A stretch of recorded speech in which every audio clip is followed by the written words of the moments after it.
Okay, well, maybe we'll have a very small breakout room problem coming up. Let's see what happens. Okay, so let me switch to the Blackboard camera.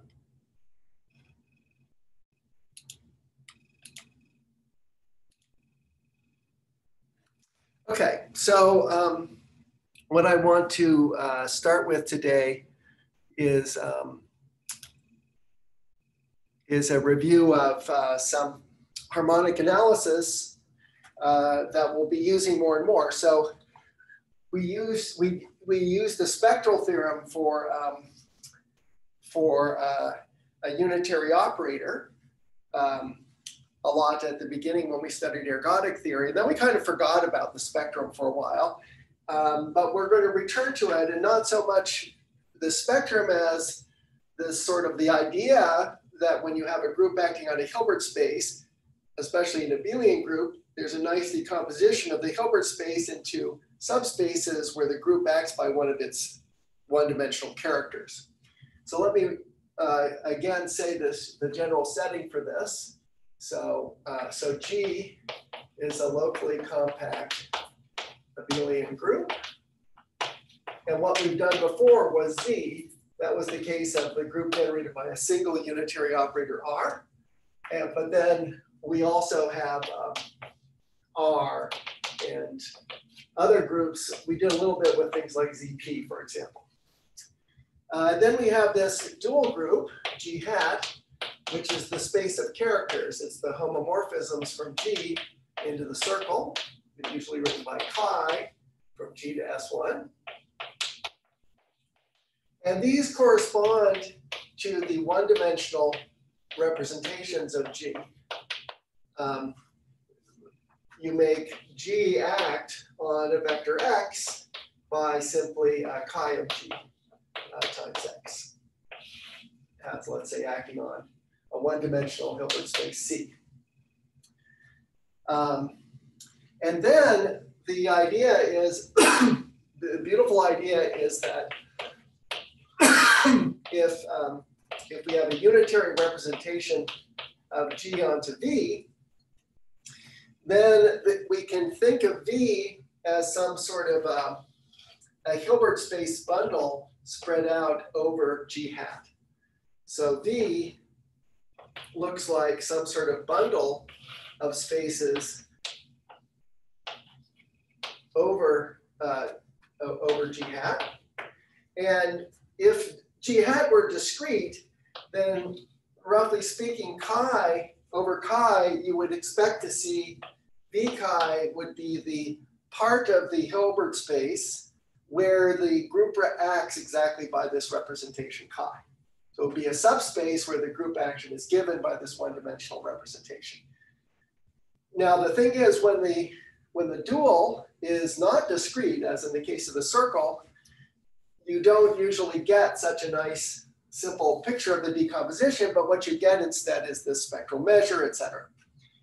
But rather than going into the details of the spectral measure, let me tell you a different idea, which is that if we have an open set in G hat, let me call it E, this could be an open set or more generally a Borel set, then associated to that is the part of V where the group acts by the characters in this Borel set.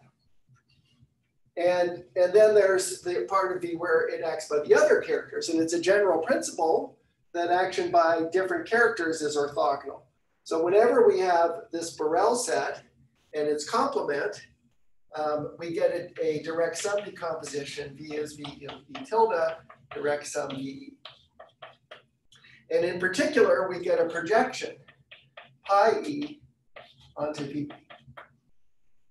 So this is the one way of formulating the spectral theorem, is that there's a canonical family of projections associated to all of the Borel sets on G hat, and even to the points. And if you had point spectrum, it would be projection onto this one-dimensional, onto this space where V acts by this particular character. Okay, so now from this, there's a neat idea, which is the following. I'll say this as a theorem. Every unit vector f in G gives a canonical probability measure on G hat.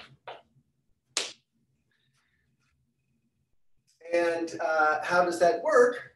Well, you see F. What is F morally? It's a section of this Hilbert space bundle, and the integral of F squared over the whole space is equal to 1. That's starting to look like a measure. What if you just integrate F over a particular Borel set? Then you'll get the measure of that particular Borel set. But we don't have to mention the Hilbert space when we describe that. We can just say the measure of a Borel set E under this, with respect to this vector F, is just given by the following. You take F and you project it to the part of V associated to those characters, and then you take its L2 norm. They are squared. Why is this countably additive? Well, for example, if you project F to E tilde and you project F to E, then the norm of F, which is 1, is the sum of the norm squared on each of these two orthogonal pieces. So that proves that mu F of E tilde plus mu F of E is equal to the L2 norm of F as a whole, which is 1. And similarly, if you decompose your space into a countable disjoint union of Borel sets, you get an expression for F as a countable sum of orthogonal vectors, and the sum of their squares is the norm of F. That proves this is a countably additive measure on the space G hat. So this is a beautiful idea, which we've looked at a little bit in the case of Z in the circle. But now we're going to start using it in the case of non-compact Lie groups like the real line.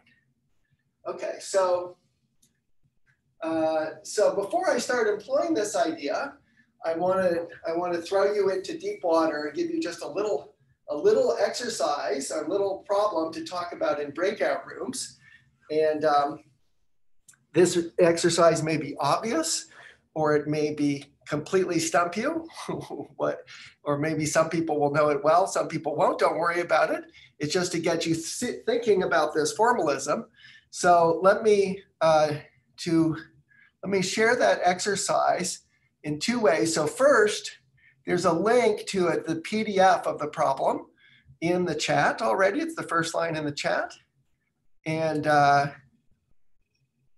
actually, I'm not sure if anyone who joins late, still nothing from on either of the emails. Well, maybe Harvard's email server is broken as well. Let me put this into the chat again in case it's not visible to people who just arrived. There's a PDF of it, and let me share the problem on my screen. Hang on a sec.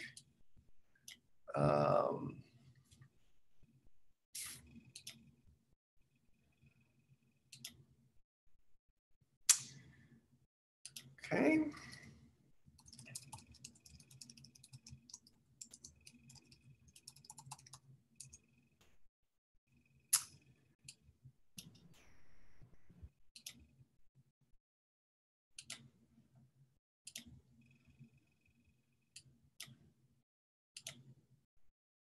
Okay, here we go.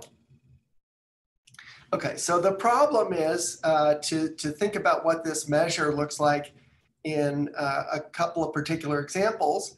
So I need a group, and the group in this time is going to be R. So the first thing, which I think most people know the answer to, is what is G hat? What is the space of characters on the real line, the space of homomorphisms, continuous homomorphisms from the real line to the circle? And then secondly, once you know what G hat is, you can take a representation. Let's have it act on L2 of R by translation. That means if you have a function and a point in the real line, you just slide it back and forth by the value of that element of the real line. Then if you now take a vector, say a unit vector in L2 of R, what is the associated measure on G hat? G hat, which you have identified in part 1. And then finally, give an example, probably with a different representation of G, such that when you play this game, you get a measure which is just a delta mass at one point of the dual group G hat. Okay, so I'm going to send people into breakout rooms to discuss this, and we'll come back in about 6 minutes. And sorry for the late start. Okay. So please go ahead and join up to your rooms.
Hi, sorry.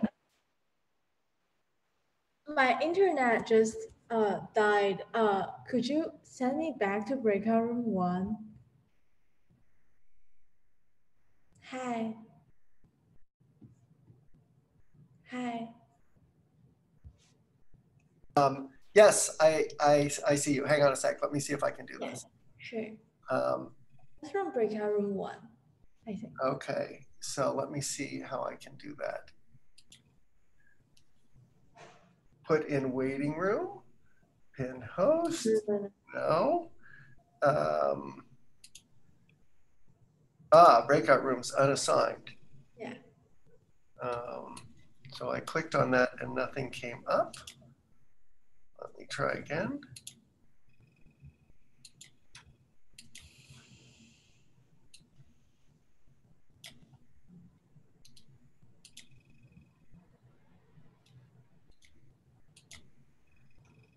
Or you can make me co-host and then I can just jump to the first breakout room. Oh, here we go. I found you. Oh, I see. Okay. Okay. I think you should be able to go back in.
Okay, welcome back, everyone.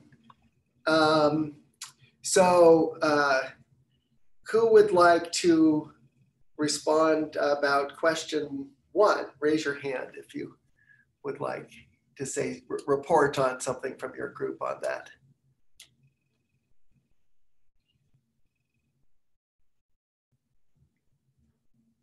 Question 1 was, what is G hat? Yes, Vinkali Lay. Oh, I didn't raise my hand, but it's R. Oh, sorry. Okay.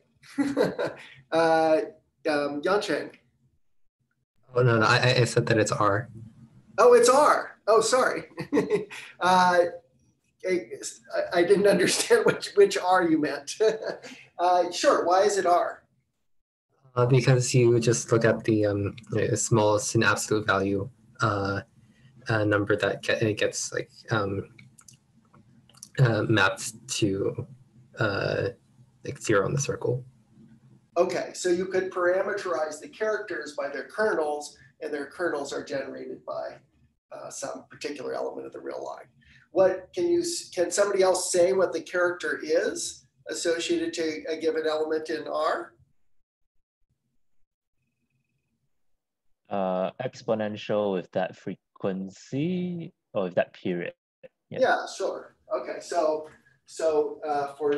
let's do this. So one example, when G is R, G hat is equal to R. And if you take, say, an element C in G hat, then you can associate it to the character whose value on X is, say, e to the, now you can make a choice about your normalization. There should be some I in here, but e to the 2 pi I X C. Something like that. So actually, this is slightly different from the real line because the kernel of this map will correspond to the cyclic subgroup generated by 1 over C. And that's because we need to have an element of the dual that corresponds to the trivial representation that will be C equals 0. So it's not quite the generator, but up to C goes to 1 over C. Okay, great. So that's the dual. And so in part 2, we have L2 of R. And we take an L2 function, and then we get a measure mu f on G hat, which is R, some measure on the real line. So somebody else raise their hand if they want to tell me what this measure is, or if they know what this measure is. If you know what the measure is, raise your hand.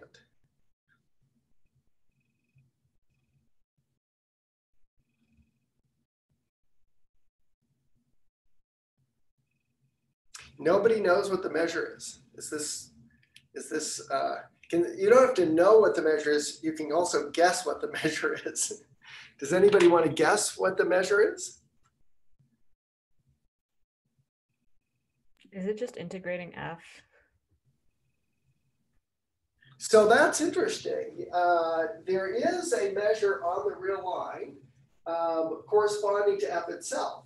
So here, when we have this element F and L2 of R, there is a measure here, which is it's not a measure on the group, on the dual group, it's a measure on G, which is you take the measure of a set E to be the integral of F squared over E, like we could call that mu F of E. But that's on G. What is the associated measure on G hat? Or put it differently, now that you know that G hat has something to do with frequencies, is there some way to get from a function on G, on L2 of R, to a function on frequency space? Some natural way to go from a function, yes, okay, so Benji. Is it integration against the Fourier transform of F with respect to like the integer? Exactly, right. So there's something I think most people know very well. There's a natural map from L2 of R to L2 of R called the Fourier transform. And it sends F to F hat, and it preserves the L2 norm if you set up the measures right. Now, one of the things that's confusing a lot of times when one studies the Fourier transform is how you should normalize the measures and so on.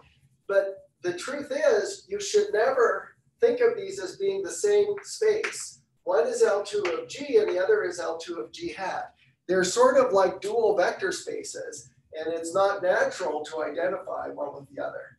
But in any case, yes, as Benji says, if you start with a function, it has an L2, it has a Fourier transform, which has the same norm. And what is the Fourier transform telling you? It's telling you how much of the function is associated to each of the given characters. And so then the associated measure is mu f of E is the integral of over E of F hat of that frequency times the natural measure on the space of frequencies squared. So it's telling you the distribution of the frequencies involved with F. That's the idea of this step 2. Okay, so now so this looks a little bit, it makes this general discussion look a little bit awkward. Why am I associating to F a measure like here where did I write down the definition of the measure? Here we go. Why am I associating to F a measure? Doesn't it just give a function on G hat? Well, the answer is no. In many cases, it actually gives a measure on G hat, not a function. So what's an example where of a different representation of G, where some elements of L2 are sent to actual measures rather than functions, especially where it's sent to a delta mass? So raise your hand if you know an example of this type.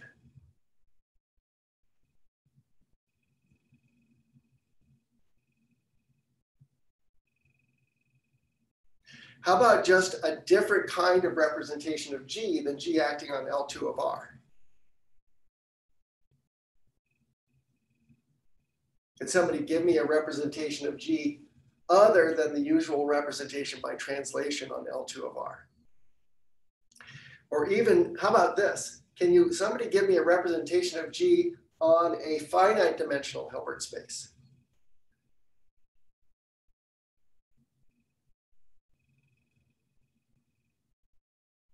How about on a one-dimensional Hilbert space? Multiplication by e to the 2 pi it or something? Yes, sorry, who was saying that? It's me. Hello. Oh, hi. Thanks. Yeah, exactly. So for the third example, you could take, for example, V equals C, and then you could take an element of G to, actually an element of G is actually given by a real number. And so let me call that, this is, the action is by F goes to, and then you just take the character of G times F. After all, the characters describe the one-dimensional representations of F. And so just take one of those one-dimensional representations, then when you decompose the Hilbert space, you'll just get a single vector space concentrated over that character chi. So if you take a one-dimensional representation, then the corresponding measure will just be the delta mass at chi. And as an even simpler example, if you take any trivial representation of G on any vector space, you'll get a delta mass. Where will it be concentrated?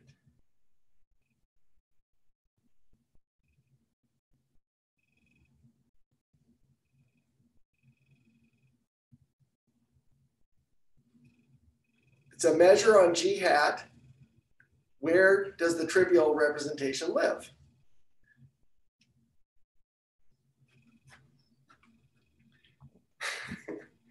Anybody? On the identity? Yeah, that's right. So in the G hat, we have this distinguished point called the trivial character, or the identity element of the group. And there's a very special vector space associated to this. It's the one where G acts by the identity. In other words, it's the fixed vectors for G, the vectors that are not moved by G. And as we saw in the general theory of unitary representation, ergodicity corresponds to there being no fixed vectors. In other words, it corresponds to having no spectral measure attached to the identity representation. So, so that's an even easier example is we take the trivial rep, and then for any, then everything is concentrated on the identity element in G hat. Okay, so we're going to use this slightly broader picture in the proof of the Hal-Moore theorem. And it will also play a key role when we construct expanding graphs, where we will use it to prove Cauchy-John's property T. Okay, so let me just extract from this first a definition. So when G acts unitarily on a Hilbert space V, I'm going to let, and let's say we have a subgroup H contained in G, I'm going to let VH be the set of elements of V that are fixed by F, by H. So HF is equal to F for all H and H. So VG is what I was just calling V of the trivial character. It's the vector space attached to the character where G acts trivially. But this works even in the non-abelian case. So let me just leave the definition as is. Okay, so now I'd like to state the Helmore theorem.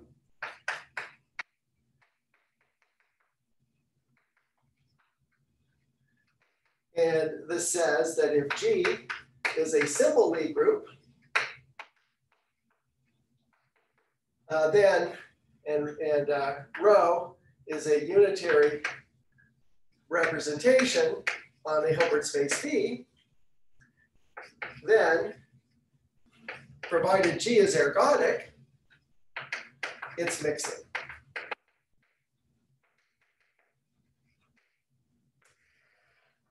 Okay, so we're going to do the proof for G is equal to SLNR. This needs to be semi-simple, so it should be non-abelian, so n will be greater than or equal to 2. And the proof we're going to give is actually not going to use our old proof for SL2R. So this will be a new proof even for n equals 2. However, we are going to use a couple of lemmas that are special that we did before that are special to SL2R. And one of the main ideas in the study of simple Lie groups is that every simple Lie group contains a lot of copies of SL2R. And so if you understand SL2R well, you can often use that to understand G well. So one of the lemmas, which is conveniently expressed in the notation I have here, is that for G equals SL2R, we have VG equals VA equals VN. This is something we proved last time using the method of double cosets. If a vector is fixed by A or by N, then in fact it's fixed by the whole group G. So in other words, once N or A acts ergodically, the whole group G acts ergodically. The second lemma,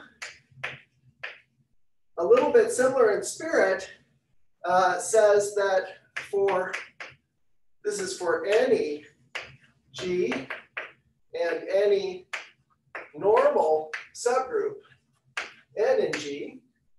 This is just a theorem about abstract groups, not about SL2R. Vn is G invariant.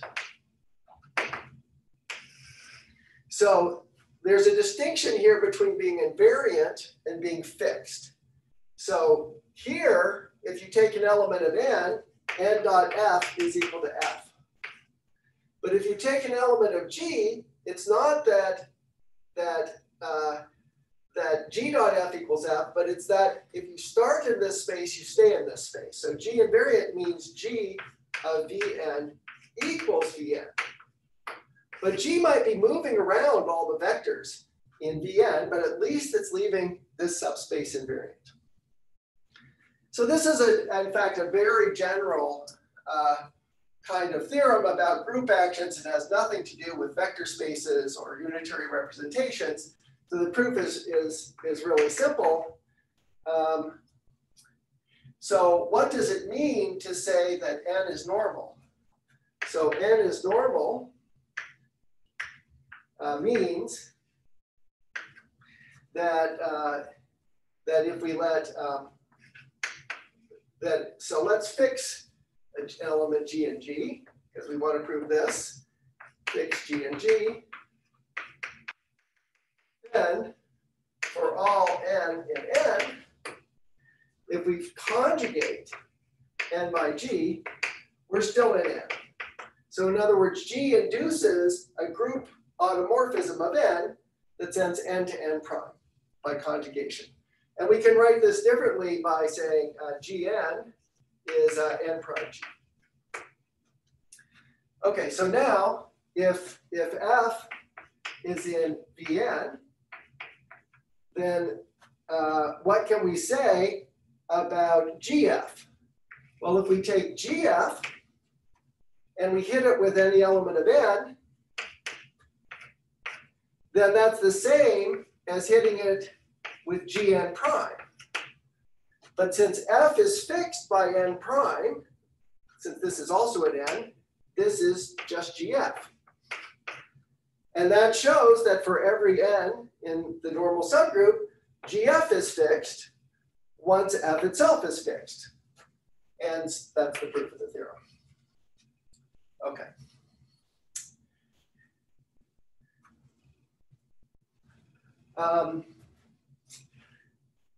Good. So these are the two main lemmas from group theory we'll need. And then there's going to be one more little consideration, which has to do with the structure of the group SLN. And this is the part where if you wanted to do a general simple group, you'd have to know a little bit more about Lie theory.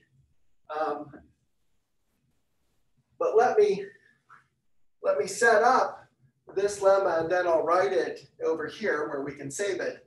So we're now going to analyze SLN R. And there's a couple of nice subgroups in here. So one subgroup called P, and it's the matrices that look like this. So there's the identity matrix here, there's the identity matrix of rank n minus 1 here, and then there's a vector v1 up to vn minus 1 here, there's 0 here. So it's like our upper triangular matrix. In fact, it is upper triangular, but of a rather extreme form. Only the last column has anything in it. And when you multiply two of these matrices, it just adds these vectors. So this is isomorphic to Rn minus 1. It's a big abelian subgroup of SLNR. And then another group of importance in here is the group A of diagonal matrices. So those are the A1 up to AN. And of course, since this is determinant 1, the product of those entries will be equal to 1. And this group is, and maybe I'll require the AIs are positive, so this is a connected group. And then this group is isomorphic to just R plus to the n minus 1. But even better, if you put this group and this group together, they generate a solvable group. In fact, conjugation by A sends P into itself. So P is a normal subgroup of AP, and AP itself is just isomorphic to Rn minus 1 semi-direct product Rn minus 1, R star, R plus n minus 1. In other words, it's affine automorphisms of Rn. So it's contained in the automorphisms of Rn minus 1. It consists of the transformations x goes to ax plus b, where b is an arbitrary vector in Rn. You have translation, and then you have the diagonal matrices acting by multiplication. You can forget what this very last element here does. You just take the first n minus 1 elements. So this is a nice solvable subgroup inside of SLNR.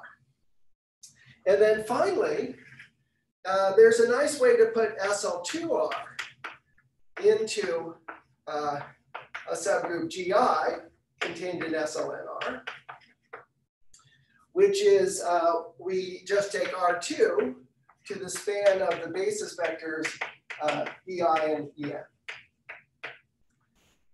So this SL2, this is one of n minus 1 copies of SL2R, and it just looks like this. We pick an I less than n, and then n itself, and then we look at matrix entries here, that are drawn from SL2R. So this is A, B, C, and D. And then everywhere else we have ones. I mean, we have ones on the diagonal and then zeros everywhere else. So it's just a way of putting SL2R the obvious way inside of SLN. You split off this particular R2 and act by SL2 on that part and by the identity on its complement. Now notice that if we take GI and we intersect it with A, we'll just get the usual diagonal group inside of SL2R. And if we take GI and we intersect it with P, with these upper triangular matrices, then that will force C to be 0, and we'll get the usual copy of Ni sitting inside of SL2R. Okay, so that's almost as much structure as I need. Maybe there's one more group I should recall, which is analogous to the rotation group in SL2.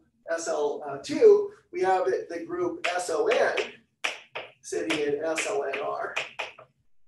I'm going to call that K because, again, it's the maximal compact group. And K will play a very small role in the discussion, but the main thing to know is that G, which will now be SL2R, SLNR, is equal to K and K. And that, again, is the polar decomposition of an arbitrary matrix. Okay, so that's our setup for the discussion of SLNR. We introduced these additional subgroups, and now there's going to be one more lemma, which is an application of this one. The lemma is that for G equal SLNR, VAI, and so any I less than or equal to n minus 1, VAI is G invariant.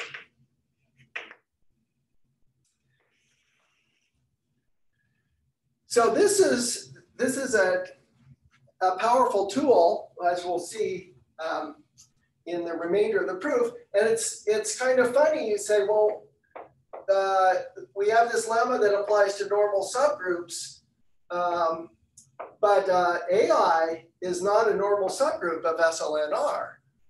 For example, you can permute the coordinates in Rn using elements of SLNR. And so AI is actually conjugate to AJ for any element J. So it's not invariant under conjugation.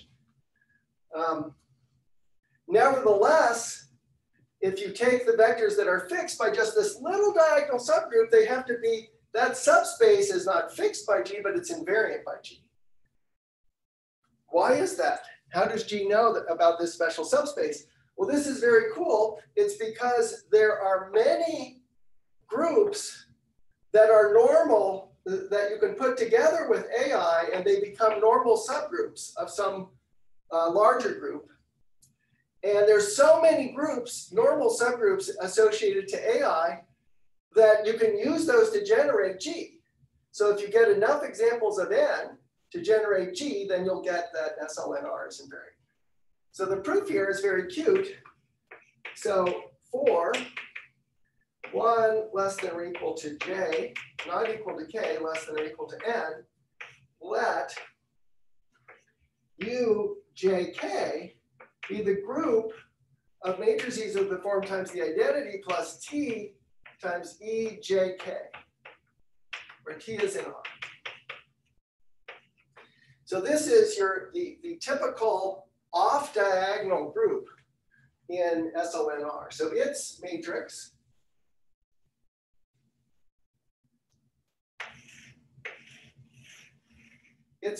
just looks like this. We have ones on the diagonal, and then here we have a T, and the T is in row J and column K.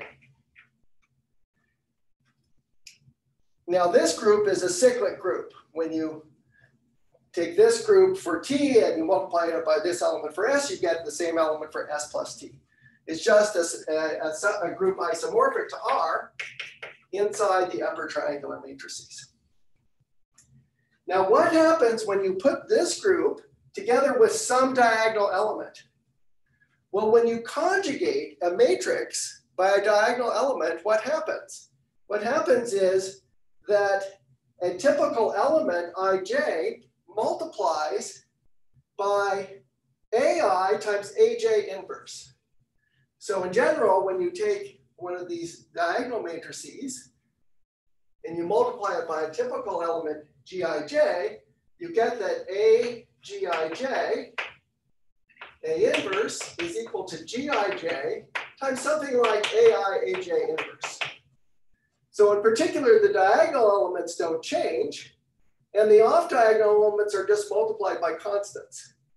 So because of that, if you take ai, which is a diagonal matrix, and you conjugate ujk by an element of ai, you just get a different element of ujk. In fact, you might even get the same element. They might commute, but at worst, they generate a solvable subgroup.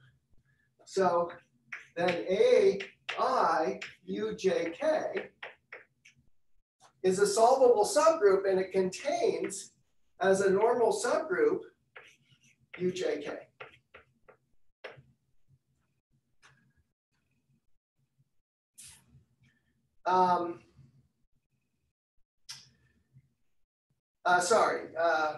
Let me see if I have this right.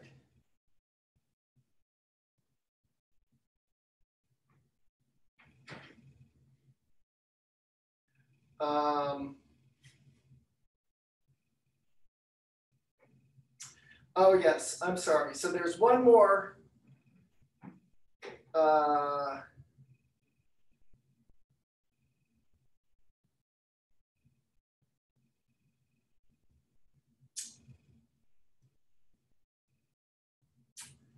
I'm sorry. So there's just a little bit more I need to say here. I omitted a general lemma on solvable subgroups, but let me just say what the conclusion is. So what the conclusion ends up being is that we get that VAI is UJK invariant. That follows in the case where these two things commute. So when these two things commute, then AI is a normal subgroup. When they don't commute, they generate something looking like AN, and we use the fact that in AN, any A invariant vector is also N invariant. Okay, so in brief, we conclude that VAI is UJK invariant, and then these UJKs, all of these off-diagonal matrices put together generate G. That's plenty of elements to generate the whole of SLNR. Here we go, SLNR. So these generate, and therefore you're able to show that this subspace is invariant under all of G. Okay, so that's the third little group theory lemma. And now I think we're ready to prove the theorem.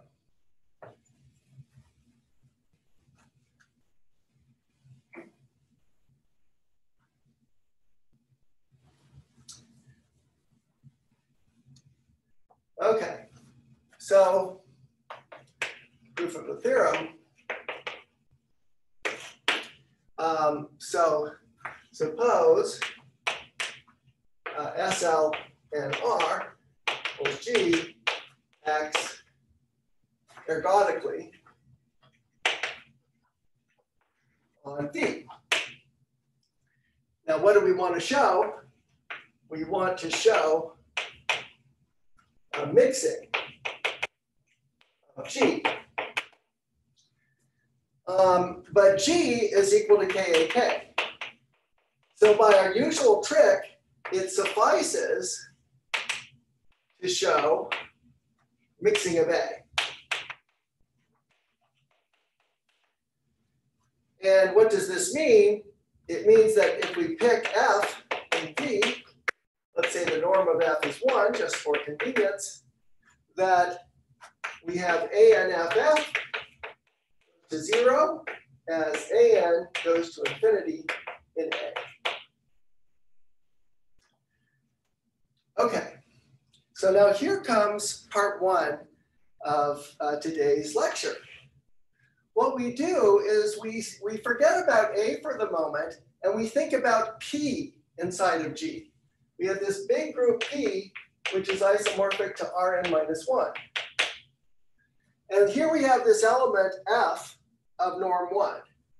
So this is really the main idea in the proof, is we look at the measure mu F on P hat.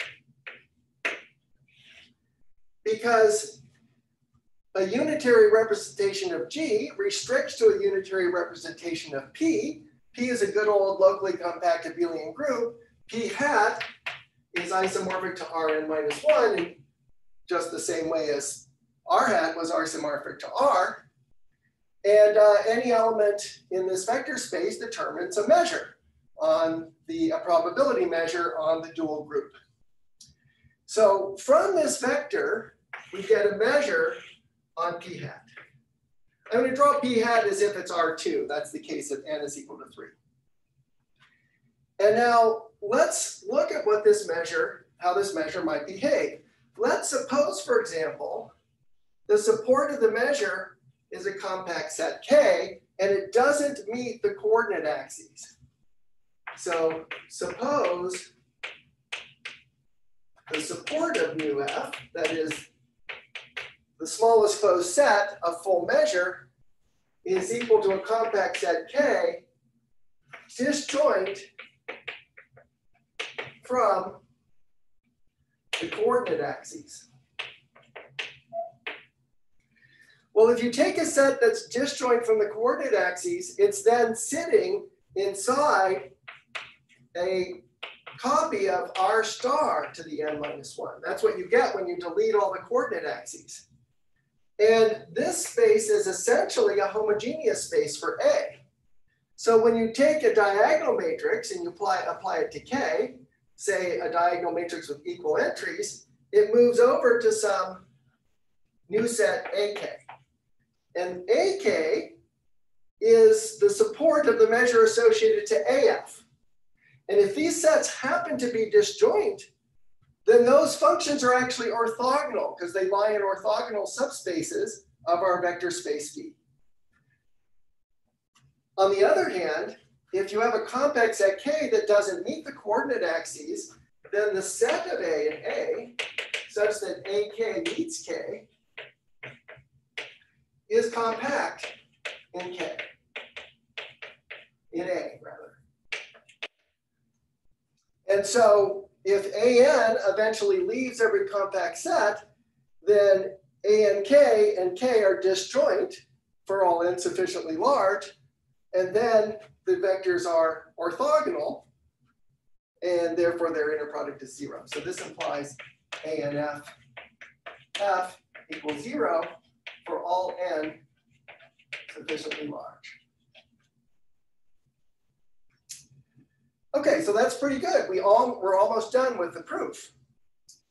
And by the way, in the case n is equal to 2, P hat would be R, and the coordinate axis would just be 0, and we'd be in a very simple situation. The proof would be quickly completed at this point. Okay, so now what's the problem? What the first problem is that F might not be supported on a compact set at all. The measure could be spread out all over Rn minus 1. But if F assigns no mass to the coordinate axes, then most of its mass, most of the mass of mu F is concentrated in a compact set of this type.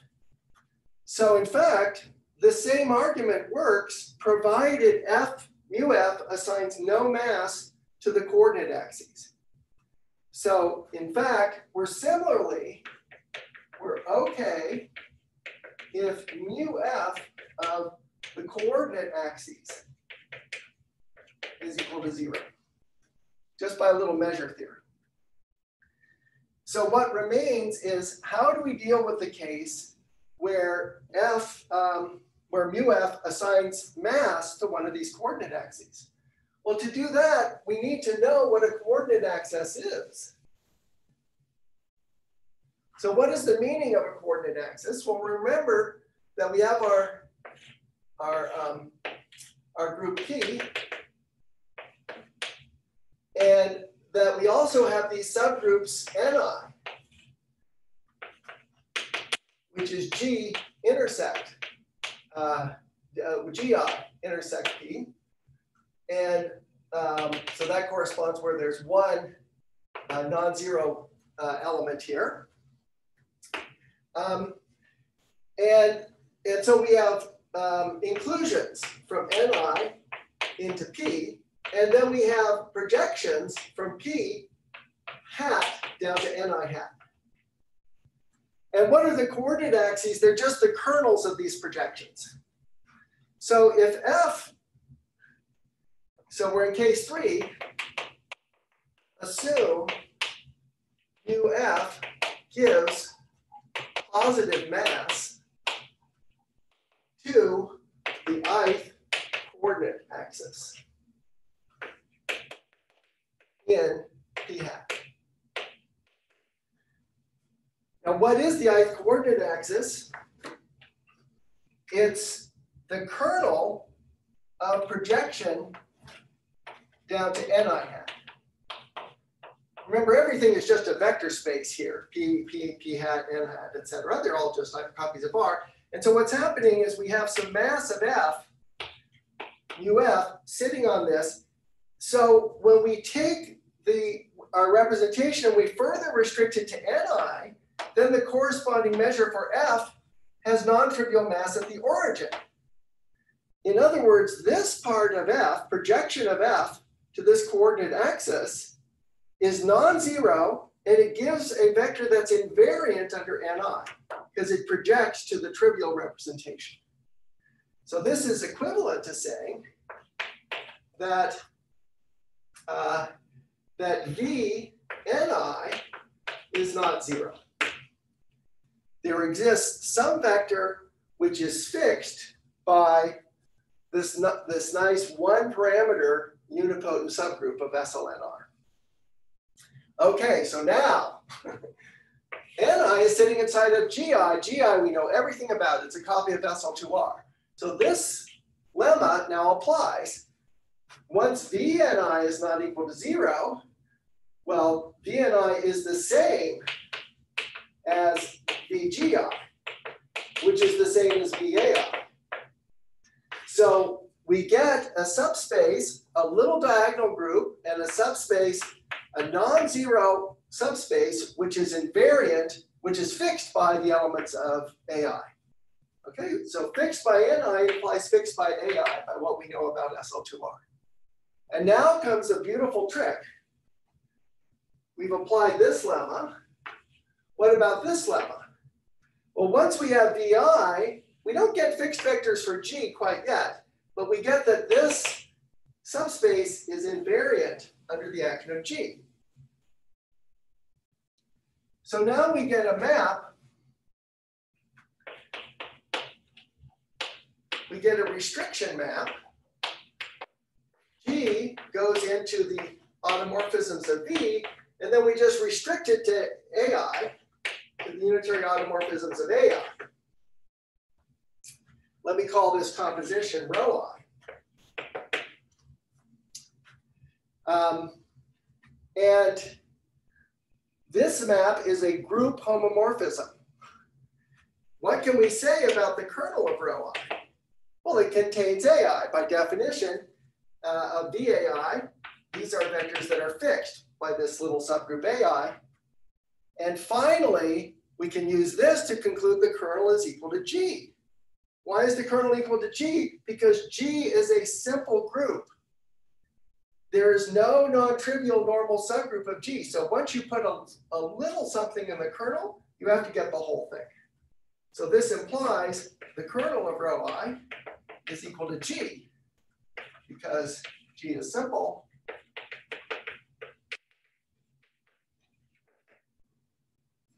And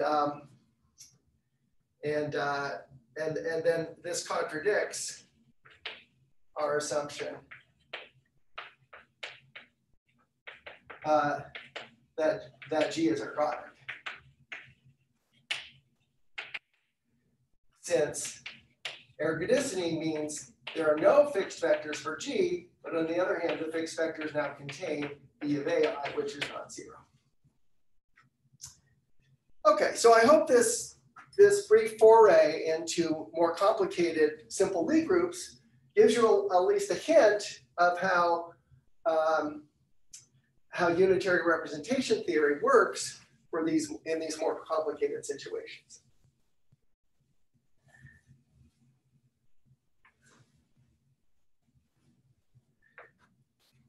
So let me return for a little bit to geometry now and give you an application of mixing. So the whole point of this was to show that in general, in a homogeneous space setting, you get mixing. It happens almost for free. And so for example, let's do the case where G is SL2C. So this is another example of a simple Lie group. And in this case, G is also an orientation preserving isometry group of H3, or at least it's that if we mod out by plus or minus the identity as usual. And so associated to G is, if we have now a lattice contained in G, we get a hyperbolic 3 manifold.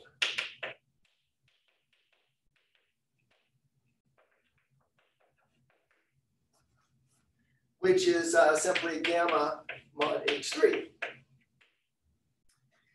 This, of course, is not yet a homogeneous space. This is gamma mod G mod K, where K is equal to SO3, or SU2, if you like, in this case. K equals SU2.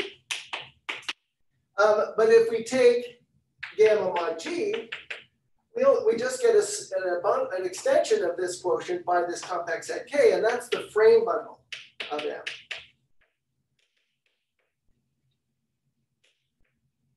So an element of the frame bundle is the following. We have this three-dimensional hyperbolic manifold M.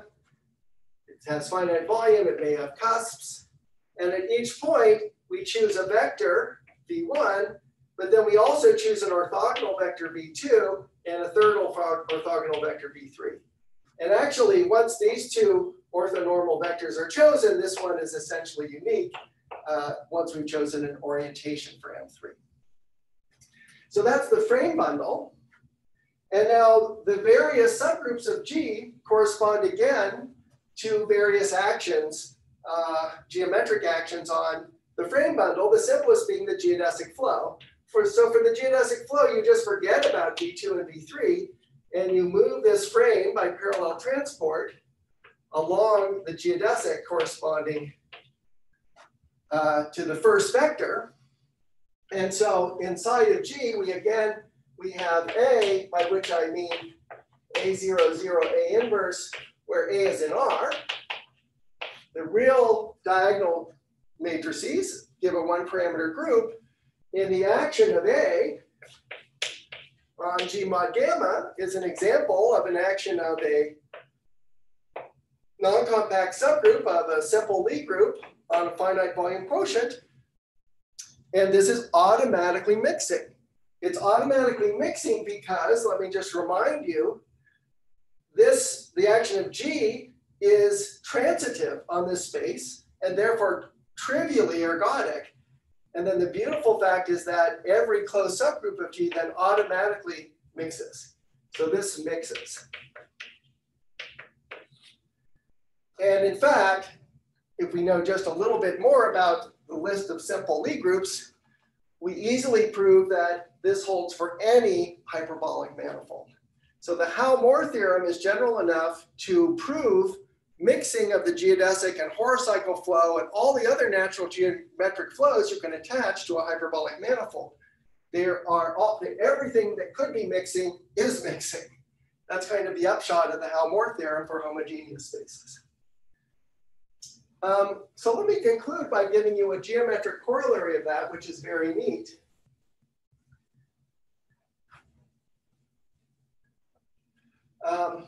And then we'll give a little more application of this next time, and that will naturally lead us into Ratner's theorem. Okay, so a corollary of mixing is the following. Let Mn and mod gamma be a finite volume hyperbolic N manifold, and let P be an element of a point of Mn, then the n-1 sphere centered at P and of radius r emerged into M becomes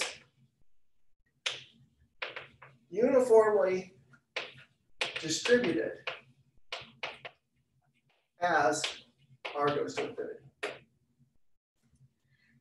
And what this means is that if you take a function phi in the continuous functions with compact support on M, then the average of phi over the sphere about P of radius r converges to the average of, this should be phi, the average of phi over the manifold M.